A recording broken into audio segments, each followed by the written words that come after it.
AutoCAD দিয়ে কিভাবে building এর সিঁড়ি ডিজাইন করবেন সেটা আজকে দেখাবো। অনেকে কিন্তু স্টেয়ার ডিজাইনটা করতে পারে না, তাদের জন্য এই ভিডিওটা করা। আর ইসি রেক্টাঙ্গেল শর্টকাট কি, আর ইসি লিখে এন্টার। এই পয়েন্টে একটা ক্লিক করবো, একদিকে 16 ফিট, কত ফিট? 16 ফিট। কমা দিবে, অবশ্যই কমা দিতে হবে। আর একদিকে 8 ফিট, পারবে না? আমাদের পার্টিশন অল কত ইঞ্চি? 5 ইঞ্চি। ও লেখে এন্টার, 5 লেখে এন্টার। এটা তো একটা অবজেক্ট, তাই না? এটা ভেঙে ফেলার জন্য আমাদের কি করতে হবে? এক্সপ্লোর করতে হবে, মানে এক্স লেখে এন্টার।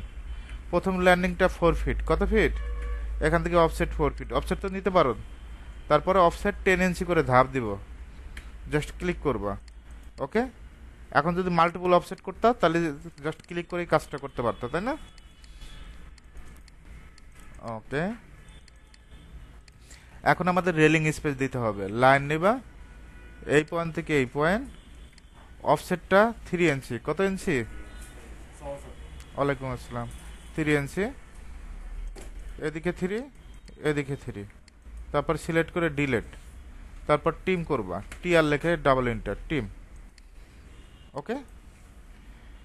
তারপর বাউন্ডারি করবা, বিও লেখে enter. Boundary shortcut key? Bio লেখে এন্টার। পিক পয়েন্ট, এখানে একটা ক্লিক করবা, ক্লিক করে এন্টার। ওকে।